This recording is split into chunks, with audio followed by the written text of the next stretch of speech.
Vamos ler os versos 23 e 24. E depois o 28 em diante. Primeiro 23 e 24. E depois 23, João 19. Evangelho de Jesus, segundo escreveu João, capítulo 19. Primeiro versículos 23 e 24. Depois a gente pula para o 28 em diante. Glória a Deus. Quem achou, diga amém. Amém. Aleluia. Diz assim o texto: tendo os soldados crucificado a Jesus, tomaram as suas vestes e dividiram-nas em 4 partes, uma para cada soldado. Tomaram também a túnica, que era sem costura, toda tecida numa peça só, de alto a baixo. E disseram uns aos outros: não a rasguemos, mas lancemos sortes sobre ela para ver de quem será. E isto aconteceu para que se cumprisse a escritura que dizia: dividiram entre si as minhas vestes e sobre a minha túnica lançaram sortes. E foi o que fizeram os soldados. Verso 28. Mais tarde, sabendo Jesus que tudo já estava consumado, para que a escritura se cumprisse, ele disse: tenho sede. E estava ali um vaso cheio de vinagre, e o embeberam de vinagre uma esponja, e colocaram-na numa vara de ísopo e chegaram-na à sua boca. Quando Jesus recebeu o vinagre, ele disse: está consumado. E, inclinando a cabeça, entregou o Espírito.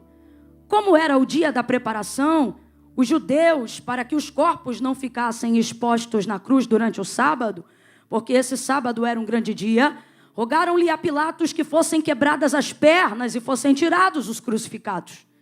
Foram os soldados e quebraram as pernas do primeiro e do outro que com ele fora crucificado.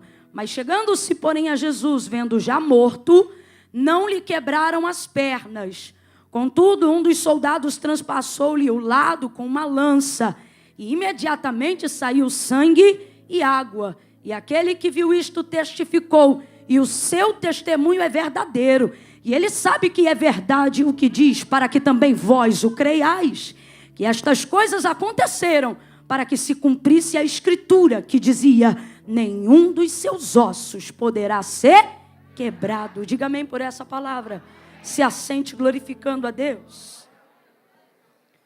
Vocês que podem, né? Vocês que não podem, façam como Abraão. Vai dando glória para ir edificando a fé e fortalecendo a fé.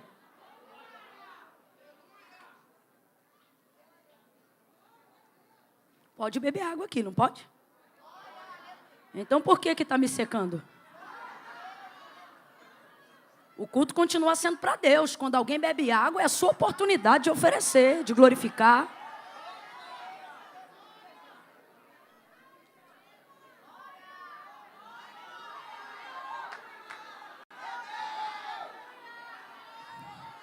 Tá bom, vou beber menos. Glória a Deus. Oh, aleluia. O momento da crucificação é um momento de muita dor, muita dor. Tem muito sentimento, muita angústia envolvida. Muita dor. E muita angústia envolvida. Muito sentimento, muita emoção, muita comoção. E aonde tem muita emoção, principalmente se a emoção for negativa, sempre haverá também muitas indagações, muitos pensamentos, muitos questionamentos, muitas perguntas sem resposta. Normalmente, quando a emoção aflora, seja para bem ou para mal, a alma se amplia, ela cresce dentro da gente, porque ela se alimenta basicamente disso, né, das nossas emoções. É ali que se revela a utilidade da alma. Então, em meio a dores, agonias, angústia, lágrimas, choro, perguntas que não têm resposta atraem mais perguntas ainda. E se forem respondidas, levam a outras perguntas. Se não forem respondidas, levam a perguntas diferentes, mas que têm a mesma intenção. E quando são respondidas, levam a outras perguntas, por terem percebido que as primeiras foram respondidas. Então, de um jeito ou de outro, se tem emoção, tem pergunta, tem indagação, tem muita coisa. É assim que está o coração dos discípulos, é assim que está o coração de Maria, mãe de Jesus. É assim que está o coração de Maria Madalena, tentando conciliar as parábolas com o que está acontecendo. A bem da verdade, a maioria das pessoas, no momento onde se aflora a emoção, não consegue se lembrar de absolutamente nada do que havia sido dito antes. Emoções, sobretudo negativas, no momento da dor, fazem a gente esquecer de coisas que foram faladas antes de doer. Só que a gente não está falando de coisas que um ser humano comum fala para o outro. Nós estamos falando das palavras de Jesus. As palavras de Jesus são palavras de vida eterna. As palavras de Jesus são promessas garantidas de cumprimento. As palavras de Jesus são certeza em meio ao caos. As palavras de Jesus não dependem de circunstâncias favoráveis para terem validade. Ele não depende de circunstâncias favoráveis para fazer cumprir absolutamente nada do que ele diz. Ele garante: céus e terras passarão, mas as minhas palavras jamais hão de passar. Tudo passa, mas as palavras do Senhor não passam. A igreja existe pela palavra, vive por causa da palavra, se move por causa da palavra. Uma multidão como essa não é sustentada por nome de homens, é sustentada pelo verbo vivo que se fez carne. Não se comemora 27 anos em cima de livro filosófico. Não se desenvolve instituição capaz de durar mais de 2000 anos sem ajuda estatal, governamental e nem federal. Pelo contrário, às vezes, na sua esmagadora maioria, em 80%, mantida por uma plebe de becos, valados, vielas. E ainda assim, poderosa. Tão poderosa que os maus temem ela. Tão poderosa que a primeira vontade dos corruptos é acabar com ela. Os que têm o espírito de Jeza, como disse aqui pastor Eliseu, não gostam dela porque ela pratica a verdade, anda a verdade, ministra a verdade. Não, Camila, eu conheço gente que não presta. Eu não estou falando de gente, eu estou falando do corpo de Cristo. Do organismo vivo, do qual Paulo disse: vocês são membros, mas ele é o cabeça. Ninguém para ela. Tentam caçar o livro, porque o manual de sua existência está aqui. Todas as vezes que alguém quer inaugurar uma nova raça, tentam acabar com ela. Não temem esse livro à toa. João ficou preso na ilha de Pátimos. E o texto diz que assim foi porque ele era testemunha de Jesus Cristo. Não apenas na sua fala, mas na repetição das práticas da sua obra. Por isso ele apresenta, entre muitas outras coisas, o seu evangelho diferente de todos os outros. Para ele não começa ali no ventre de Maria. Ele começa dizendo: no princípio era o verbo, porque verbo é a palavra. No princípio era o verbo estava com Deus e o verbo era Deus. Nele estava a vida, e a vida é a luz dos homens. E a luz, o que é a luz? A luz é a palavra, a luz é a verdade. E contra a verdade ninguém pode, nada pode contra a verdade. Irmão, pode tentar lutar, maquiar, maquinar, fazer armadilha, ninguém sufoca a verdade, ninguém prevalece contra a verdade. O texto diz que ele era a luz dos homens, e a luz resplandeceu nas trevas, e as trevas não prevaleceram. Não está dizendo que não lutaram, não está dizendo que não tentaram. O que está dizendo é o resultado final: não prevaleceram, não prevaleceram. Não conseguem prevalecer contra a igreja. Se puder aumentar só um pouquinho mais o retorno para mim, aliviar o compressor, eu agradeço. Não prevaleceram. Ninguém consegue. Muito obrigada. Ninguém consegue. Diga para quem está do teu lado: nada. Diga: nada. Nem ninguém para a igreja. Nada. Nada e nem ninguém para a igreja. Nada. Mas agora, nesse cenário de dor, parece que essas palavras não são suficientes. Que palavras, Camila? Palavras ministradas num período de 3 anos e meio, em proximidade, pessoalmente. Jesus ministra os seus pessoalmente. O tempo todo ali, dormindo junto, acordando junto, comendo junto, subindo ao monte junto, orando junto, navegando junto. O tempo todo ministrando palavra. Complete para mim, por favor. Ministrando palavra, mentoreando, discipulando, treinando, ensinando, admoestando, corrigindo, revelando. Palavra. Mas a dor tem um poder terrível. Qual? De te fazer esquecer as palavras, porque emoções gritam mais alto do que palavras. É tão verdade o que a gente está dizendo aqui na prática, que Maria Madalena, no dia da ressurreição de Jesus Cristo, capítulo 20, ela vai estar dentro da sepultura, ainda que contra a luz, olhando para um homem, e pensando que ele é o jardineiro na busca pelo corpo de Jesus. Ele olha para ela e diz: mulher, por que choras? Ela estava na busca do corpo dele, e ele achou ela porque viu que ela perseverava na tentativa de encontrá-lo. É tão maravilhoso, Jesus, porque ela está buscando ele, e no final é ele que encontra. Camila, eu não estou entendendo, falando a grosso modo, sabe o que Jesus está dizendo? Que você vai ser achado por aquilo que te procura. Presta atenção, aquilo que ela buscava, encontrou ela. Aí ela olha para a porta do sepulcro, ele está ali. E ele diz: mulher, por que choras? É ele que encontra ela. Quando ela entra dentro do sepulcro, ele diz: mulher, por que choras?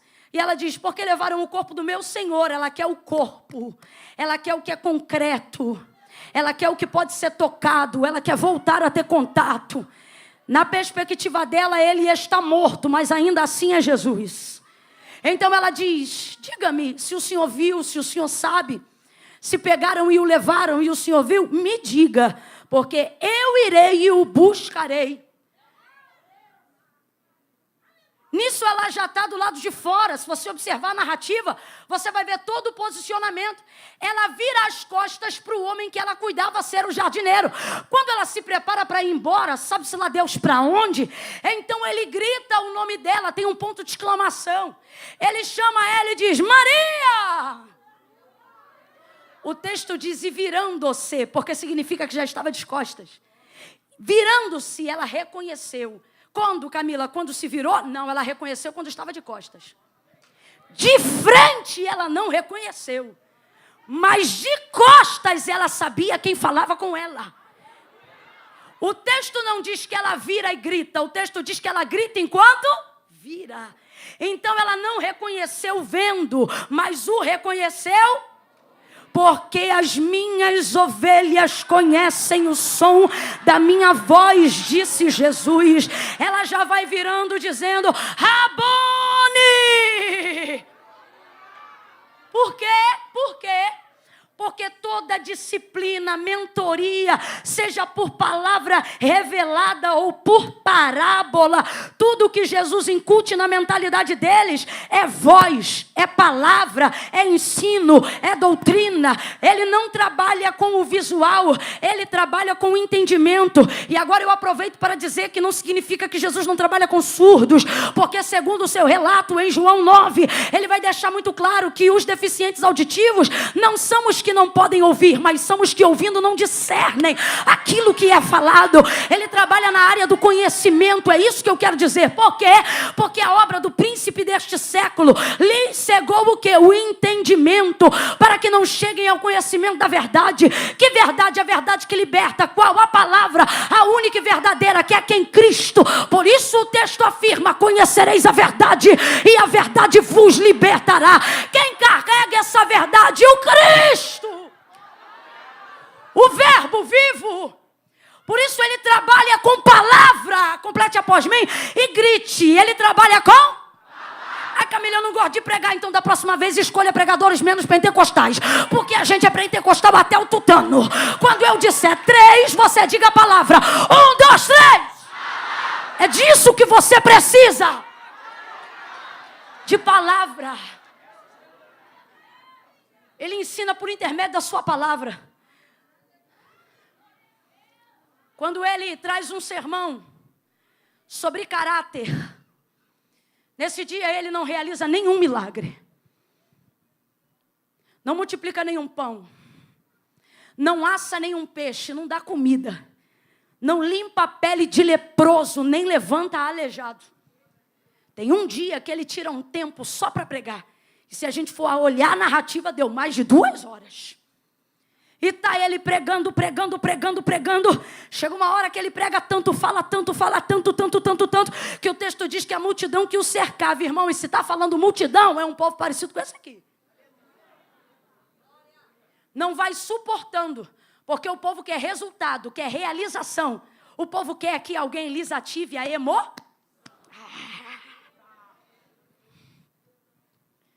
Por isso que a igreja ocidental tem coisas que não fazem questão nenhuma a oriental. A gente tem bateria, a gente tem som, a gente tem movimento. É um jeito de adorar, mas é também um jeito de te fazer sentir, para você não sair. Porque se tudo que a gente está fazendo aqui se resumir só a fala, você capota, você titubia, a bexiga começa a coçar, você vai para o banheiro 2, 3, bebe água, lava o rosto. Porque normalmente o que liberta não é confortável. Aí nesse dia Jesus prega. A multidão que estava ali na maior expectativa, de repente percebe que não pode ter a expectativa que tinha correspondida. Porque Jesus decidiu não realizar nada a não ser pregar a palavra. E o povo começa a ir embora.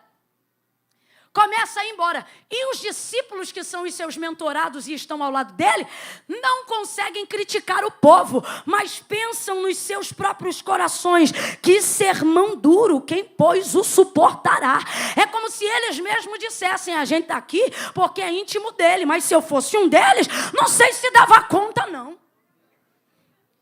Jesus ouve isso, porque ele ouve muito mais intenção do que a gente imagina. Aí ele diz assim, depois que vai todo mundo indo embora, o povo vai indo, e Jesus vai deixando. Jesus vai deixando, porque o que você chama de culto vazio, ele chama de triagem. Vai deixando. Jesus, diferente de qualquer dirigente, como eu, como você, diferente de qualquer dirigente que, movido pela emoção, tem necessidade de tentar segurar o povo, começa a dizer, não vai embora não, que daqui a pouco fulano vai pregar. Vai embora não, que nós vamos cantar com fulano. Não vai embora não, que nós vamos fazer uma oração aqui que vai virar tudo, hein? Fica aí. É ruim, hein? Jesus não muda. O povo vai indo e ele continua no mesmo viés. Quem se compromete com a expectativa do céu não se corrompe com a expectativa dos homens. E ele continua. Jesus está provavelmente no que, se fosse um culto, você chamaria de frio. Se fosse um culto, você ia dizer, E o povo começa a ir embora. Ele não tenta segurar ninguém. E enquanto um dos seus pensa isso, ele vira para todos e diz, e vocês não querem ir também, não? Pedro está iluminado. Parece que a palavra que molda caráter está começando a entrar. E disse para ele, mas para quem? Porque não é para onde. Porque não é o lugar, é a pessoa. Para quem iremos nós? Se só o Senhor tem cabelo cacheado? Para quem iremos nós? Se só o Senhor, segundo a cultura europeia e dinamarquesa, o Senhor tem olhos azuis? Não. Para quem iremos nós, se só tu tens palavra? Palavra de vida eterna. A fé que é praticada em Atos dos Apóstolos, que é o primeiro milagre que Pedro realiza na instituição da igreja. Ela é realizada por uma fé inabalável, que está embasada na palavra de Deus. Uma palavra te prepara para viver poder, mas poder nenhum te prepara para administrar a palavra, porque isso é a inversão da coisa. Então veja bem, o povo vai embora, os discípulos ficam, e Jesus continua o quê? Ministrando a palavra.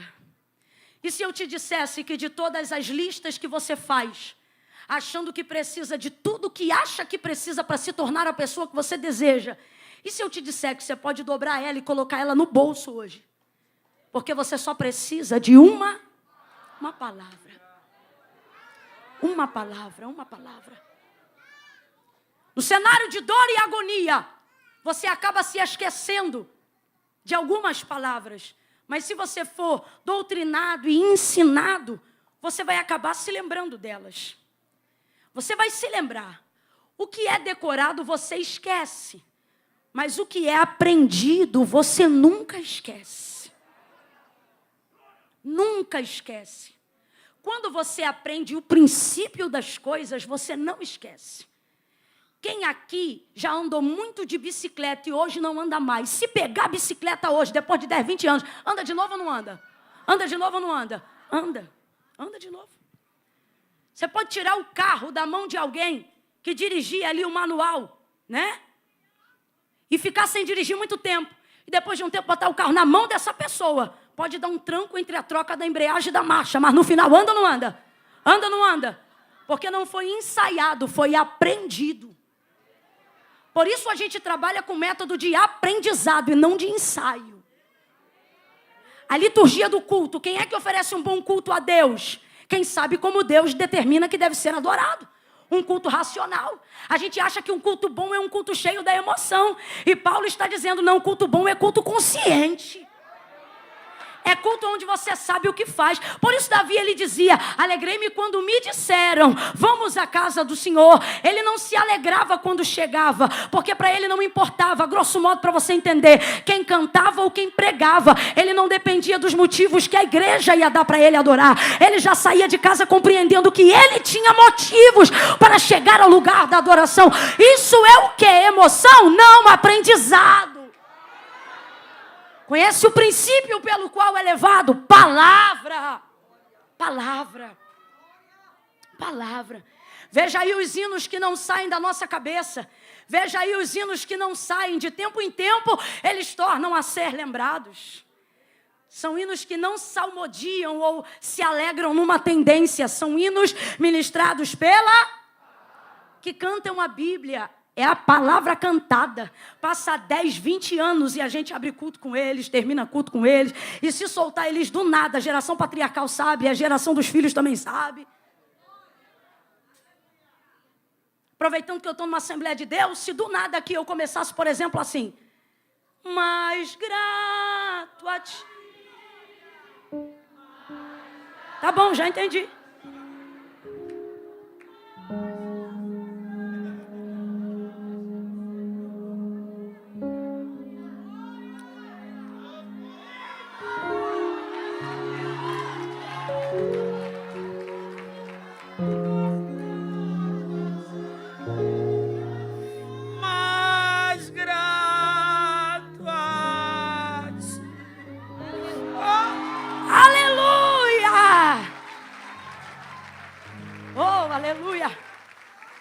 São hinos que expressam princípios.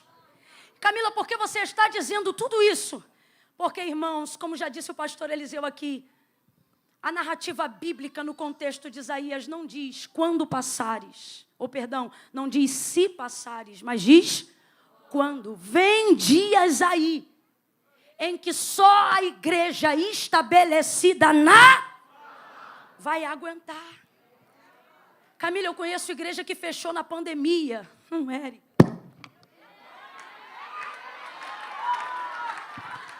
Igreja não fecha.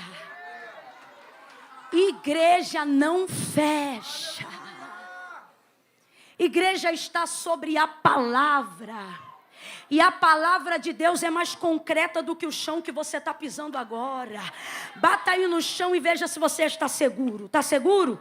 Se eu te disser que qualquer hora que a gente quiser, entra aqui, mete uma bitradeira, muda de piso ou nivela outro andar e acaba com esse chão em menos de 24 horas, você acredita, não é? Mas a pergunta é, por que tu coloca a tua segurança mais no chão que você vê e sente do que na palavra que tem te sustentado até o dia de hoje?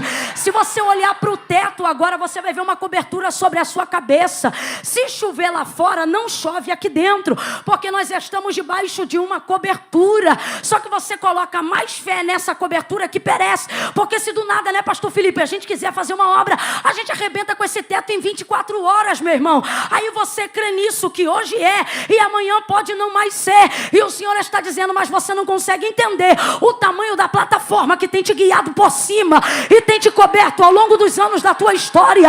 Eu não tenho coberto só os teus cabelos, eu tenho coberto o teu DNA, eu tenho mencionado e trabalhado nos dias da geração que veio antes de você, da hereditariedade que vai surgir depois de você. Aquilo que eu estabeleci sobre a tua vida é uma palavra que te dá garantia de eternidade, mas você está considerando eternidade tema de texto romântico. Você quer romantizar, tudo contigo é no emocional. Se você não sente, não tem Deus, porque para você a resposta da presença é sentimento. Resposta da presença não é sentimento, é cumprimento de palavra. Quando você cumpre palavra, Deus está ali. Quando você cumpre palavra, Deus está ali. Por Deus estar ali, você pode sentir amor. Por Deus estar ali, você pode chorar sentindo a sua presença. Por Deus estar ali, você pode ter uma série de sentimentos, mas nenhum dos seus sentimentos tem o poder de substituir a única garantia que temos que Deus está. Que é o quê? Palavra. Ao modo que pode ter tudo. Se não tiver palavra, você sai do culto sem garantia de que Deus estava. Porque, preste atenção, Deus não se revela para sentimento. Deus só se revela, só corresponde à sua. O que faz eu ser, abre aspas, especial diante de Deus. Não é a cor dos meus olhos, o comprimento do meu cabelo, o tipo que eu me visto. Irmão, não interessa quantos zeros tem na minha conta ou qual é a cor da minha pele. No céu não tem nada a ver isso. Deus não me corresponde porque me acha um pouquinho mais bonita. Nem te corresponde porque acha você um pouco mais carente. Deus só tem compromisso e responsabilidade com uma coisa. Com a sua. Quem tem palavra vai ter correspondência. Quem não tem palavra vai fazer o que o pregador disse. Vai ter que ficar colocando dó no sentimento. Que é para ver se chama atenção. Mas não leva mal não. Se liga na palavra. Se nem para Jó, que foi a quem Deus precedeu para ser tentado pelo próprio diabo e levantou ao redor dele uma cerca para não ser tocado, garantindo a sua segurança por causa da sua fidelidade à justiça, ou seja, aos princípios do Senhor. Se nem dele Deus teve pena, tu está pensando que tu é quem? Jó faz aproximadamente 70 perguntas para Deus. Todas elas voltadas na base do sentimento e da justiça própria. Ele quer entender por qual propósito ele está sendo provado. E ele começa a dizer na sua justiça: se eu estou devendo a alguém, o Senhor me diga, porque eu restituo até 4 vezes. Jó está tentando encontrar um motivo de por que, sendo servo e santo, foi provado. Só que Deus não precisa de motivo para provar ninguém. Tanto que no capítulo 42, quando ele diz assim: agora bem sei que tudo tu podes. A gente quer usar isso para a campanha de vitória, mas sabe qual é o significado quando ele diz: agora sei que tudo tu podes? Nas entrelinhas, sabe o que está escrito ali? Agora sei que o Senhor não precisa de um motivo para provar, para abater, para matar ou para fazer viver. É Deus! É Deus! A verdade é que queremos um Deus romântico e não um Deus real. Você critica Israel que virava as costas para ele.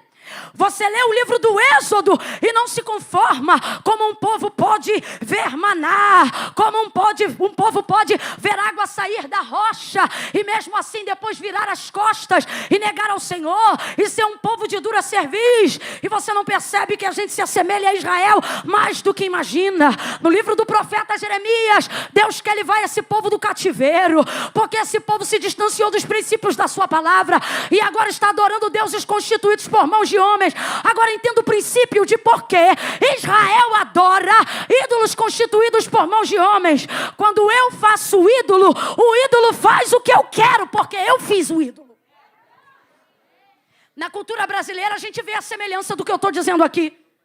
Você conhece, abre aspas, santos dentro da nossa cultura, que a pessoa está ali e faz a prece, quero tal coisa em tantos dias. Não deu, vira de cabeça para baixo.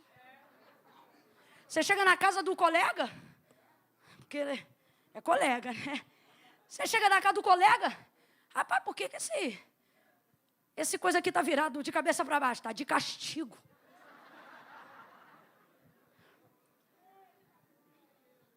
Você abre a geladeira, tem uma moça lá dentro, de barrinho. Por que está aqui dentro e não está ali na casinha que construiu para ela?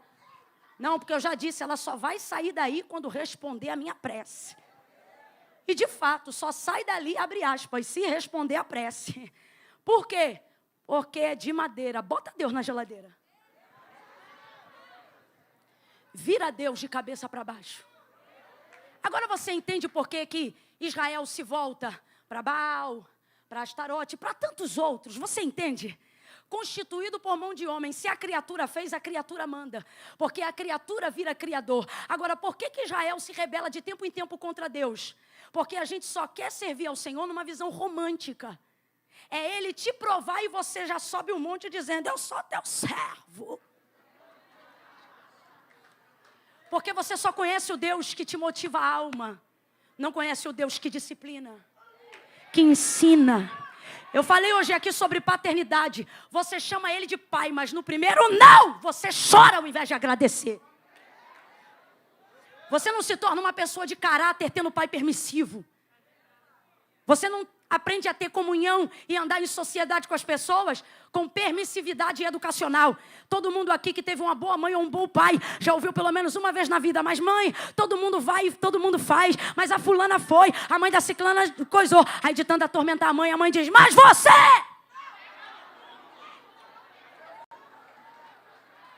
Educação. Quer chamar Deus de severo? Porque nos mandamentos só tem não? Você pode também chamá-lo de pai. Deus não constituiu a sua educação na permissividade. Você só está aqui, assim como a educação de seus pais te ofereceram, porque você ouviu na sua trajetória muito mais não do que sim. Camille, quem ouviu muito sim? Aonde está? Está vendo o sol nascer quadrado, não respeita nada. Não respeita ninguém. Ouça isso e entenda.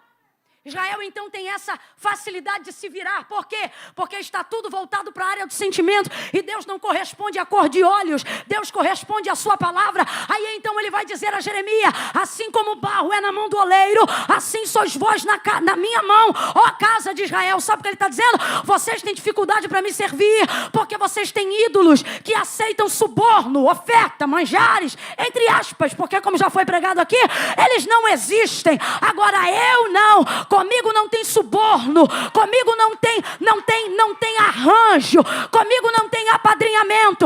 Eu não vou para a mão de vocês, mas é você que vem para a minha mão, ó casa de Israel. E na minha mão eu te amasso como quero, abato como quero, empurro como quero, levanto como quero, boto para frente, boto para trás, trago para o meio. O oleiro sou eu. Agora, por que dessa dificuldade? Porque gostavam do que Deus fazia, mas não gostavam de obedecer a sua palavra. Olha para cá. Para Deus, fé não tem a ver com sentimento, tem a ver com obediência à sua.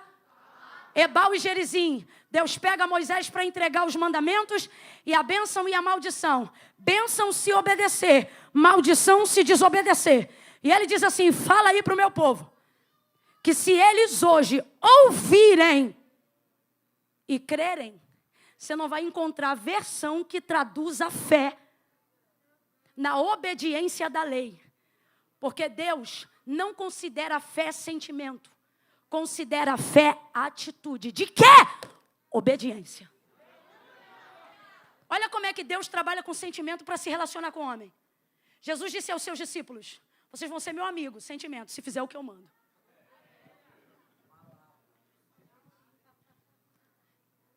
Assim como a irmã disse que tem uma condicional para haver relacionamento que envolva sentimento, há uma soberania. Foi isso que ele fez quando Moisés estava diante do Ebal e do Gerizim para entregar os mandamentos de Deus ao povo. Ele não diz, se vocês crerem, ele diz, se vocês ouvirem e praticarem. Se vocês ouvirem e obedecerem, eu, o Senhor, farei. Você não faz nada, você só obedece. Com que todas essas bênçãos, e aí são bênçãos incontáveis, persigam vocês até que vos alcancem. Mas por que nós estamos correndo atrás da bênção? Porque quem não cumpre a lei, vira pedinte. Quem não está enquadrado na lei, vive de migalha. Porque filho se assenta. Entenda isso. Entenda isso. Volta agora para Maria Madalena e eu volto para João 19. Ela olha então a ele. E não conhece na hora que vê. Por isso para a gente não interessa a cor do seu cabelo. Por isso para a gente santo sudário não significa nada. A igreja quer ficar com tudo. Lá pode ficar. A gente não precisa ficar em fila para ver cálice. A gente não precisa ficar em fila para ver santo sudário. A gente não precisa de nada disso. A gente não se move por isso. A gente se move pela palavra. Mas por que estamos precisando de auxílio à fé? Porque a palavra não está sendo suficiente. E por que a palavra não está sendo suficiente? Porque nós estamos desdenhando a palavra achando que ela não basta. Só que o que você acha que não basta é o que faz tudo mover. Gênesis capítulo de número 1, o Senhor diz o que para nós ali? No princípio a terra era sem forma e vazia, havia trevas sobre a face do abismo, e o Espírito de Deus se movia sobre a face das águas. O Espírito é de Deus, gente. Complete para mim, por favor, o Espírito é de quem? O Espírito é de quem? E ele está parado? Não, o texto diz que ele está assim. Mas Deus está fazendo alguma coisa enquanto se move? Nada. O texto diz que continua sem forma, em trevas e vazia. Deus está se movendo, mas não realiza nada. Deus está se movendo, mas não faz acontecer nada. Deus está se movendo, mas não cria nada, não levanta nada, não derruba nada. Por quê? Porque mover não traz palavra. Agora, o verso 3 diz assim, e disse Deus.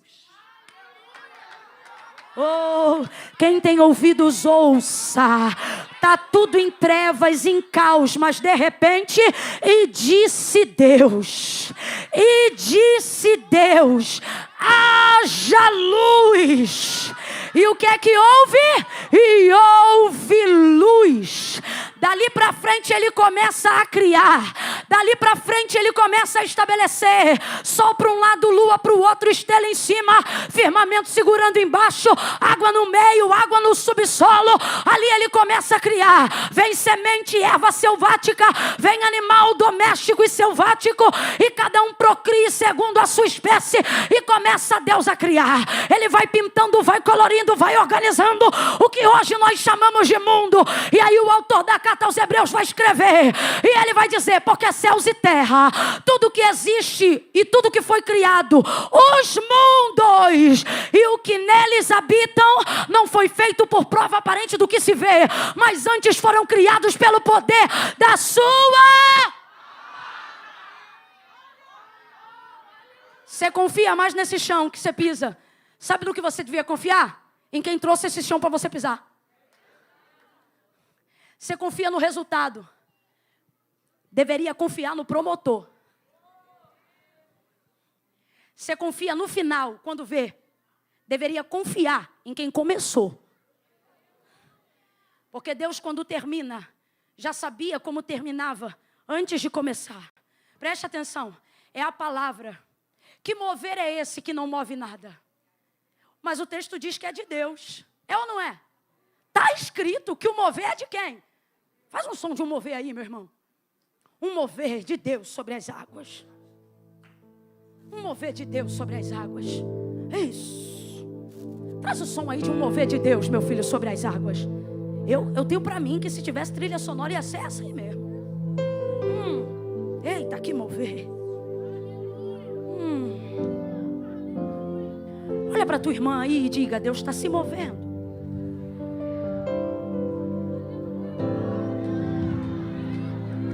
Em meio a trevas, em meio ao caos, Deus está se movendo. Sobe aí o mover de Deus, vai.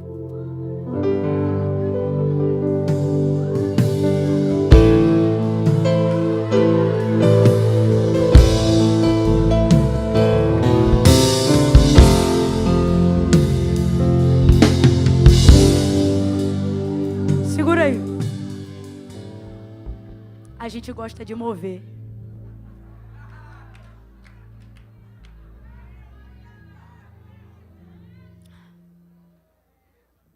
Aí eu te digo, esse mover agora não foi palhaçada. Porque eu não vou jamais ridicularizar o altar, nem satirizar a palavra. É mover sim. E se eu me mover debaixo desse som, cujo sei que Deus habita em meio aos louvores, será sim mover de... Só que Deus não está preocupado apenas em se mover aqui. Ele não está preocupado apenas que você se mova na sua presença. O que Ele quer saber é qual resultado de transformação você tem. Tem gente que se move de verdade em Deus, sente de verdade Deus, mas por que a vida dele não muda nada? As finanças dele não mudam nada, o relacionamento dele não muda nada, porque ele só conhece mover.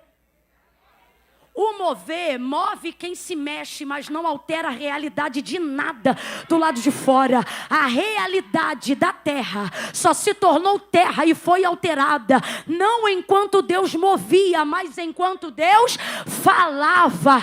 Deus está dizendo: quer ver tua vida transformada? Então recebe palavra, medita na palavra, debruça a palavra, estude a palavra, pratique a palavra. Por quê? Porque mover não traz palavra, mas palavra traz mover que transforma.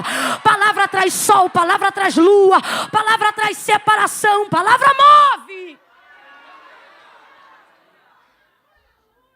A palavra pode fazer as coisas que você deseja que Deus faça. Ela pode. Por isso nós precisamos estar debaixo da... Precisamos estar debaixo da... Camila, o que isso tem a ver com João 19? Você vai entender tudo agora. Angústia, dor e agonia. Sentimento, emoção, um monte de coisa envolvida. O herói, o homem que mudou a minha história, agora está preso. Vulnerável, fragilizado, rosto inchado, coroa de espinho, perfuração na cabeça, desnudado, vituperado, envergonhado, rechaçado, humilhado, cuspido, esbofeteado, açoitado.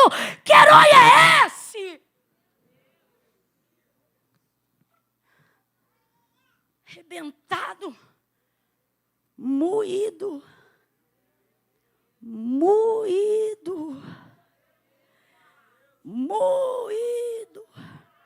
tá ruim, tá feio, tá mal, tá mas está debaixo